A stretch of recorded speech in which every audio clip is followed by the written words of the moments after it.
The secret of selling to the Negro is expressed in one word. That word is recognition.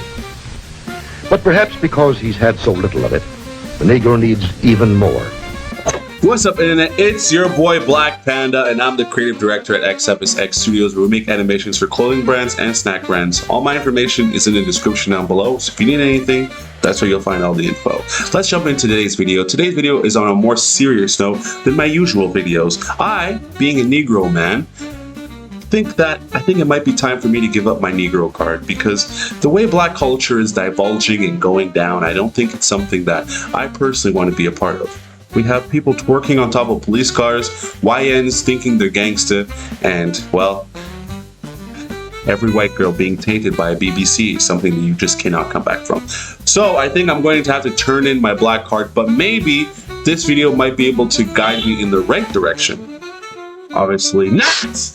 It's going to guide me in the proper direction to hand in this Negro card and say, goodbye, Negroes. I'm no longer one of you. Who will you become?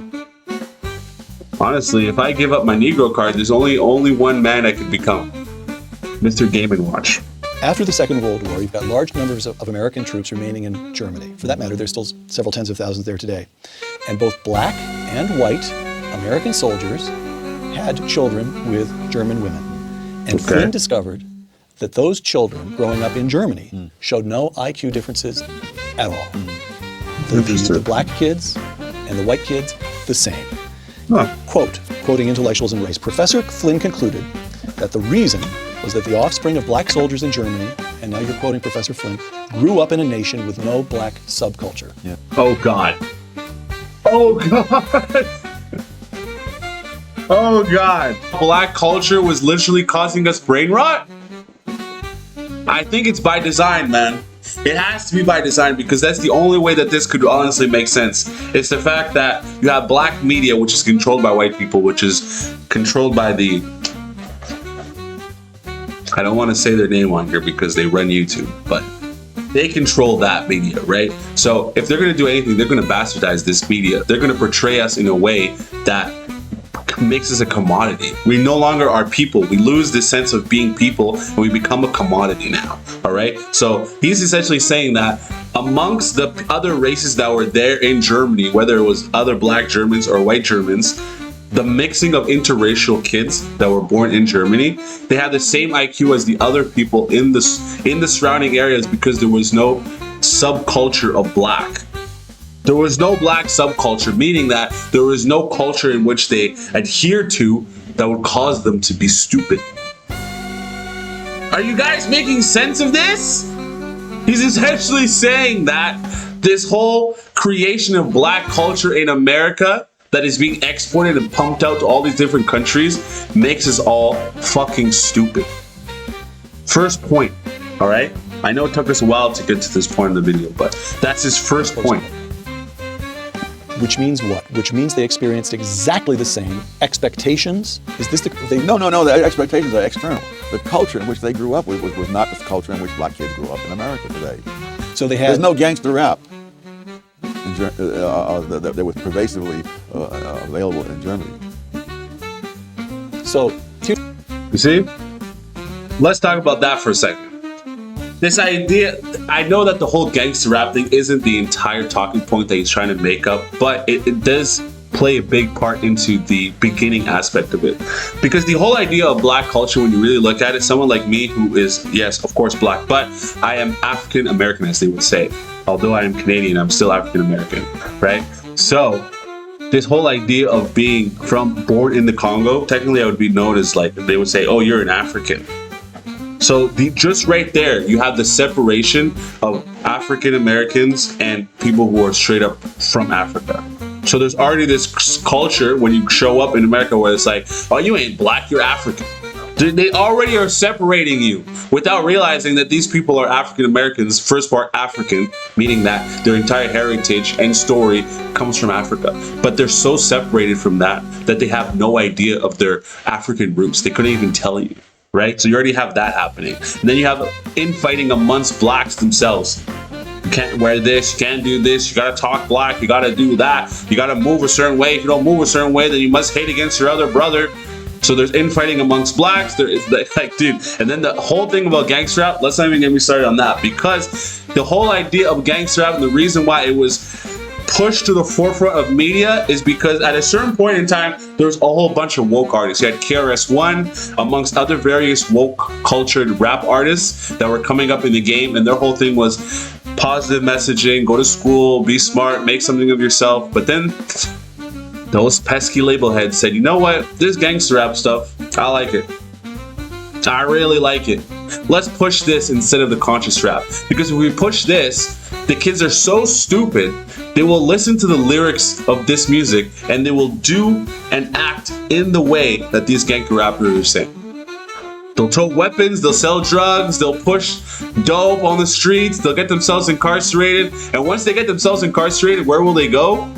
They will go to our private prisons. So this is what happened in the early 90s.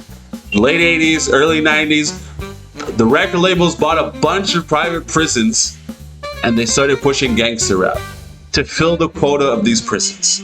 Now, if that isn't crazy, I don't know what is. I don't know what is, dog. Here's what I'm getting. There is something about black subculture in America today that holds African Americans themselves back. Yes. In fact, I went into this in a previous book on which about black rednecks and white liberals, because that same subculture. Let's talk about two of your books here. Go ahead. Because that very same subculture held whites in the South back as well. That in the time this mental testing in the First World War turned up, among other things, the fact that whites from various 4 or 5 southern states scored lower on the mental test than blacks from 4 or 5 northern states. And so it really was a question of the subculture that was there, which was a handicap to both. All right. And so whose job is it to say, wrong subculture, folks, you're harming yourselves? Well, I would think in an ideal world, intellectuals might take on that task. But the world we live in, I've noticed, is not ideal. All right. What is to be done? Take a look at President Lyndon Johnson speaking at Howard University in 1965. But freedom is not enough. You do not wipe away the scars of centuries by saying now, you are free to go where you want and do as you desire and choose the leaders you please. You do not take a person who for years has been hobbled by chains and liberate him, bringing up to the starting line of a race, and then say, you are free to compete with all the others, and still justly believe that you have been completely fair. It's pathetic. It's not a question of, there's no you who has the control to be completely fair or completely unfair. I mean, the circumstances are, so someone once criticized the mental test on grounds that the tests were unfair. And I think it was David Reisman who said the tests are not unfair, life is unfair, and the tests are measuring the results. This is true. You know, it's funny how you really look at it, especially, and let's keep on the subject of music, because that's like a touch point where I can really point out the differences of black culture and we can kind of examine everything that's going on. All right, so you have pop music, right, which is predominantly white. In pop music or country music, have you ever seen a video in country or pop music where the white artist is surrounded by people who are twerking? Have you seen anything of the sort? Have you seen them wear ridiculous sized jewelry? Have you seen them toting around in cars, oversized wheels and rims? The answer to all three of those questions are no. Obviously, there's certain videos like maybe Kid Rock videos where they have the big monster trucks. I get that. I guess that's the same sort of idea or ideology of the Escalade on dubs. But in all white music, there isn't this idea of they're not degrading themselves. They're not showing their people in situations or in positions that are in a sense that we will call provocative. And if they are put in a position that's provocative, it's artistically provocative. So something like the Crimea River video or Britney Spears, these are all what we would deem as sexually appropriate, all right? They're pushing a narrative or an idea that is artistic, it's cool, it's chic.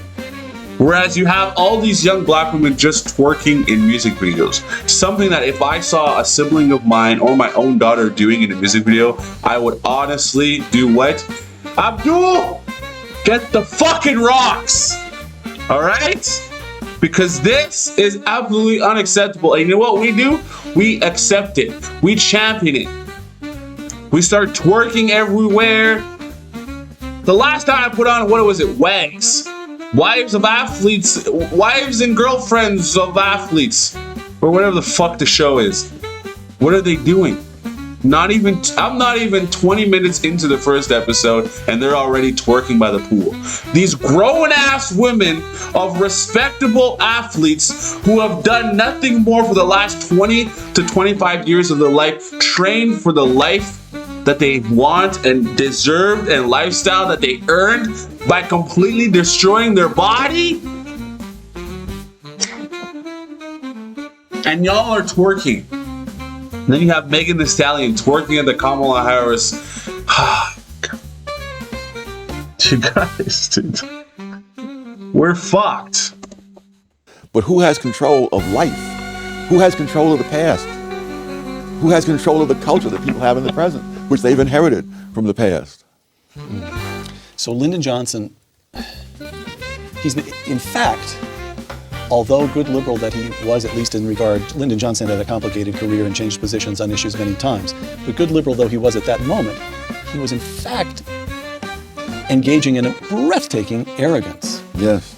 On two counts. One, that white people were the ones who were responsible for where black people stood in the race, that it was up to whites entirely. That blacks, as he described, I mean, devastating. black people are passive, they're acted upon. That's right, that's right. And then the second act of arrogance is the supposition that somehow the federal government could fix it. Yes, it is staggering. But if you wanted to be charitable, you could say, well, he said this in 1965. But if you say, all right, why are people now repeating it in 2013 when we've had nearly half a century of experience to the contrary? And if you look within the black community, those blacks who had escaped what I call the black redneck culture, they've moved on. So, but it's the culture that different parts of the black community had. They were different. Daniel Patrick Moynihan, in his famous 1965 report entitled "The Negro Family: The Case for National Action," close quote. Longish quotation, but it gets to something, I believe. Moynihan, the fundamental problem is that of family structure. The Negro family in the urban ghettos is crumbling. A middle class has managed to save itself, but for vast numbers of the unskilled and poorly educated, the fabric of conventional social relationships has all but disintegrated. So long as this situation persists, the cycle of poverty and disadvantage will continue to repeat itself. Close quote. I want to add something to this since we're here. All right, I want to play this video because it ties in perfectly with exactly what we were getting into today. So I want to make sure that we are able to at least speak on this because Vance touched upon the black families, and I kind of want to touch upon that because at the time of this, around this time, where like we was talking about in the 1950s, blacks weren't actually able to buy homes. There's a lot of areas that they had to kind of live. The segregation was still happening, right? So they weren't allowed to buy homes in certain areas. So the only way that a black person could really show their wealth or whatever was by buying material things. So this is the idea of where this idea of like materialization for black people kind of came from, and it all stems from here. So let's just watch this really quickly. The secret of selling to the Negro is expressed in one word. That word is recognition. But perhaps because he's had so little of it, the Negro needs even more. He needs to feel important and appreciated. This need is a very real and important one. It shows up even in many of the Negro's shopping habits. Anyone who sells or wants to sell to the Negro customer should know about some of these habits. To begin with, most Negroes buy by brand. They ask for products by name. They're quick to turn down off brands. Do you wonder why? You see, for a long time, the Negro has been sold a lot of shoddy, second-class merchandise. So now he asks for name brands in order to make sure he gets his money's worth. This woman, for example, is buying fine crystalware, but she is also buying the admiration and approval of her friends and relatives. It's a well-known fact that many Negro customers are influenced by the opinions of others. What their friends may think of a certain item often decides whether or not the sale is made. The secret of selling to the Negro is... There it is. That's what I wanted to fix on. It's like that. Now you understand this whole idea of why we gotta have the freshest clothes, the freshest Nikes. I get it. On one hand, yes, we are trying to preserve our sense of culture and respect in society. But on the other hand, we're just doing it to one up ourselves, getting caught up in the idea of consumerism, getting caught up in the rat race, not saving any money, not investing any money, buying things for people's approval, which keeps us on a perpetual what? Loop, going nowhere, and not advancing as a black culture. All right, guys, I think that's about it. I don't think we need to finish this whole video. I mean, man, this isn't really touching on heavy topics, but if you guys want me to continue the rest of this video, we can do a part 2. So I need you to leave a comment down below if you want me to do part 2, and at least leave the timestamp. Someone put a timestamp that we're at 7 minutes and 56 seconds of the video so that we know where to start to do part 2. All right, guys, I appreciate it. Thank you for watching the video. If you made it all the way to this point, I guess I'm undecided yet if I'm turning in my black card, but it's really not looking too good.